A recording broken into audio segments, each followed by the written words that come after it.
گر بہو نہ رسیدی تمام بلہ بیست بجہ دست یقین دل بدست شاہ جیلانی کہ دست او بود اندر حقیقت دست یزدانی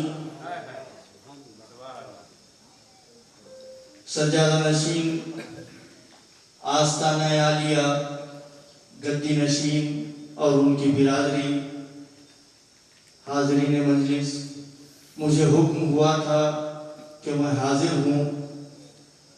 میں نے پوچھا کہ جلسے کو خطاب کون کر رہے ہیں، تو صاحب قبلہ نے کہا ہم نے سید رضوان پاشا قادری صاحب کو منتخب کیا ہے۔ تو اسی وقت مجھے احساس ہوا کہ مجھے بھی شرکت کرنی چاہیے، کیونکہ ایک ایسی بارگاہ ہے جس کا تعلق شہنشاہ دکن سے ہے، جو بادشاہ دکن کا خلیفہ ہے، اور وہی شان لیے ہوئے روزہ پاکنی میں لیٹا ہوا ہے، تو قدم بوسی کے لیے حاضر ہونا میرے لیے ضروری تھا۔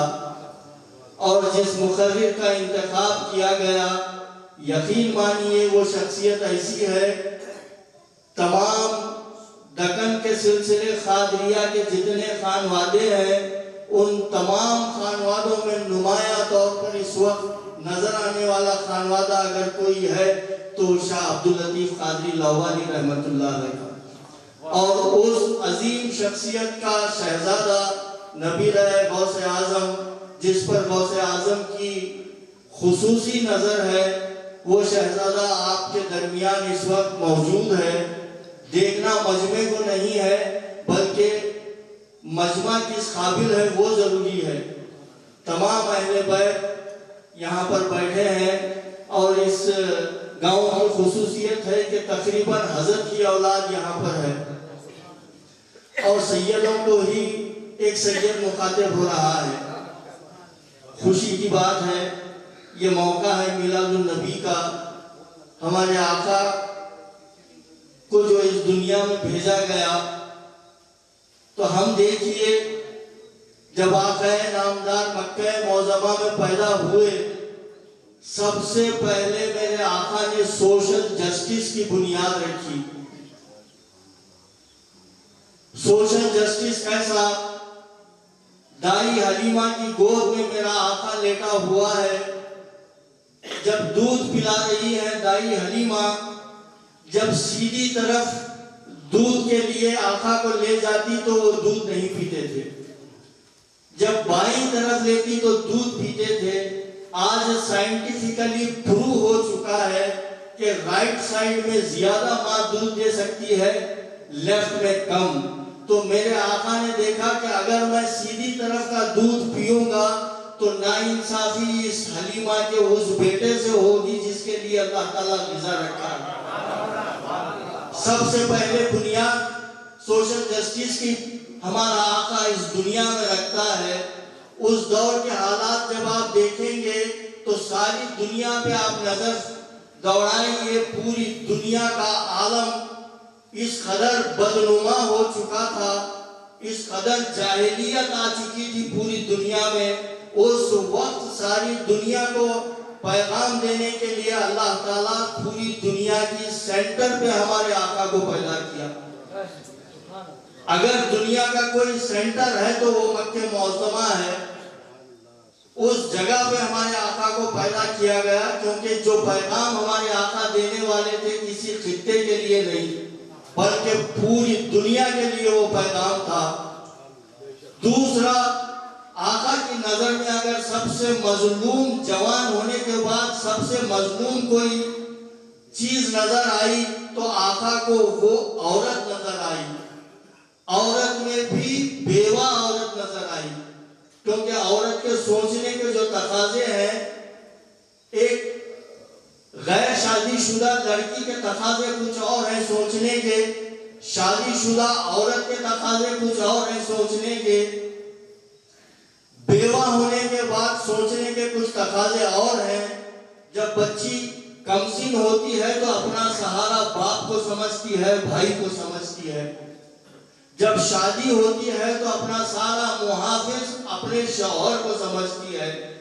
جب وہ بیوہ ہوتی ہے میں پھر اپنا کسی کو نہیں سمجھتی، ہر کسی سے اپنی نظریں بچائے ہوئے افسوس کے ساتھ زندگی گزارتی ہے۔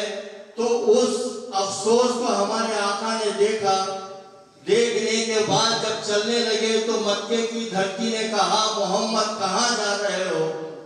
تو آقا نے کہا آج محمد ابھاگن کو سہاگن بنانے جا رہا ہے۔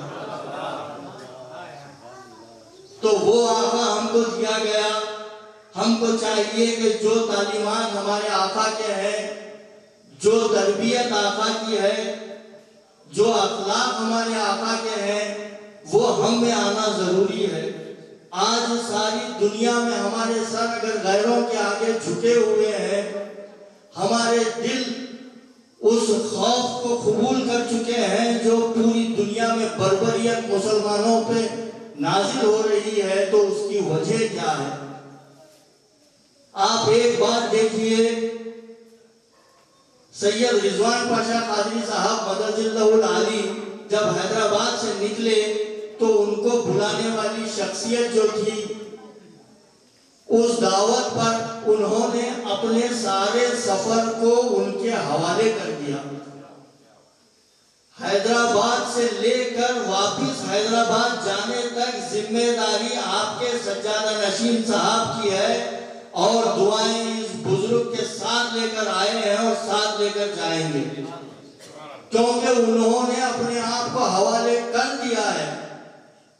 1400 سال پہلے ہمارے آقا نے کہا اپنی امت سے کہ تم اپنے آپ کو اللہ کے حوالے کرو، تمہاری ہر چیز کی حفاظت اللہ کرے گا۔ آج ہم اس اللہ کے حوالے نہیں ہونے کی وجہ سے ہمارے کو یہ تکالیف کا سامنا کرنا پڑ رہا ہے۔ جس دن ہم اپنے آپ کو مکمل طور پہ اللہ کے حوالے کر دیں گے تو آپ کی ہر سانس کی حفاظت اللہ کرے گا۔ آپ کو کوئی نظر اٹھا کر دیکھنے والا نہیں ہوگا، آپ کے قدم ہوں گے اور غیروں کے سر ہوں گے۔ جب تک آپ کے نبی کے بتائے ہوئے احکامات پہ چل رہے تھے، جب تک آپ اپنے نبی کے بتائے ہوئے ہدایات پہ عمل کر رہے تھے، وہ وقت کو آپ دیکھیے 3 پور دنیا آپ کے زیر قدم تھی۔ آج جب ہم اس نبی کے بتائے ہوئے احکامات سے منحرف ہو گئے تو آپ دیکھیے کہ ہمارا حال کیا ہے۔ تو ہم صرف میلاد منانے سے، ہم صرف عرس کرنے سے، ہم صرف جلوس نکالنے سے کامیاب نہیں ہو سکتے۔ جب تک کردار ہمارے آقا کا ہم پہ نہ ہو، کردار کیسا؟ سرزمین ہندوستان پر غریب نواز جب اپنا قدم رکھتے ہیں، اس وقت کوئی فوج ان کے ساتھ نہیں تھی، کوئی لشکر ان کے ساتھ نہیں تھا۔ اگر وہ ہندوستان آئے تو اپنے نانا کے اخلاق لے کر اور اپنے نانا کا دین لے کر آئے، جس سے متاثر ہو کر 99 لاکھ کافروں نے کلمہ پڑھا۔ آج وہی غریب نواز کو ہم ماننے والے ہیں، ہماری ایک لفظ بھی، ایک بات بھی کوئی سننے کے لیے تیار نہیں۔ ہم سجادہ نشین صرف 3 دن کے ہو کے رہ گئے ہیں، سندل، عرس، زیارت۔ اس کے بعد ہمارا تعلق نہ بزرگ سے ہے، نہ بزرگ کا تعلق ہمارے سے ہے۔ ہم مسجدوں سے دور ہو چکے ہیں۔ ایسی کون سی بارگاہ ہے جس بارگاہ میں مسجد نہیں ہے؟ مسلمان 5 وقت اگر کہیں اپنا ماتھا رگڑتا ہے تو وہ مسجد ہے۔ ہم مسجد سے دور ہوئے تو ہمارے سے امت محمدی دور ہونے لگی۔ جتنی قدم بوسی ہو رہی ہے، جتنی دست بوسی ہماری ہو رہی ہے، صرف وہ ہمارے لباس پہ ہو رہی ہے، کیونکہ یہ شایا، یہ شملہ، یہ ان بزرگوں کا لباس ہے جس کو پہن کر ہم پھر رہے ہیں۔ اگر یہ پہننے کے بعد زندگی بھی ہم ان کی اپنا لیں تو یقین مانیے شاہوں کے تاج آپ کے قدموں میں ہوں گے۔ ہم تاریخ میں جس کو پڑھتے ہیں وہ پھر تاریخ دہرائی جائے گی۔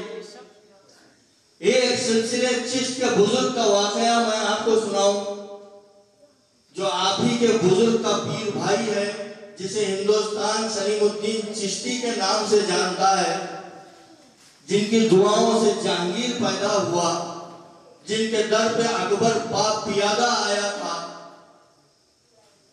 ہندوستان کے تخت پر بیٹھنے کے بعد جہانگیر نظر و نیاز لے کر سلیم الدین چشتی رحمت اللہ علیہ کی بارگاہ میں حاضر ہوتا ہے تو خانقاہ میں وہ شیخ ہندوستان کے شہنشاہ کی پرواہ نہیں کرتا، اکھنڈ بھارت کا شہنشاہ ہے، اپنے خانقاہ میں پیر لامبے کر کے سلیم الدین چشتی رحمت اللہ علیہ بیٹھے ہوئے ہیں۔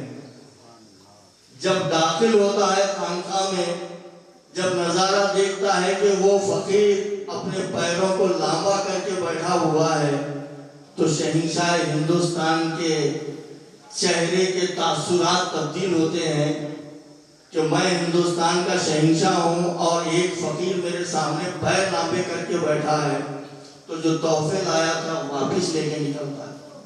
خادم حضرت کا باہر جا کر بولتا ہے سرکار کے پیروں میں تکلیف ہے، اس وجہ سے سرکار نہ استقبال کے لیے آ سکے نہ تمہاری تعظیم کے لیے کھڑے ہو سکے، یہ وجہ ہے۔ وہ پھر واپس جب ان خانقاہ میں داخل ہوتا ہے تو سلیم الدین چشتی رحمت اللہ علیہ کے جملے دیکھیے، بادشاہ سے کہتے ہیں اے جہانگیر تو وہیں رک جا، اے جہانگیر تو وہیں رک جا، جو پیر پھیلاتے ہیں وہ ہاتھ نہیں پھیلایا کرتے، تیرے تحفے تو لے کے۔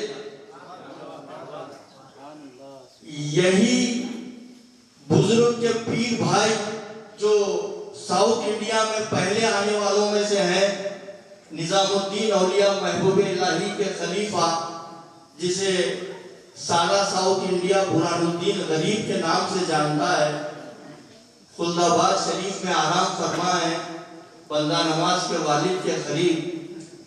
ان کو شوق تھا کیمیا گری کا، وہ چاہتے تھے کہ سونے کا نسخہ ملے، ڈھونڈتے پھر رہے تھے تو کسی نے کہا آپ دلی محبوب الہی کے پاس چلے جائیے، آپ کو سونا بنانے کا نسخہ محبوب الہی کے در سے ملے گا۔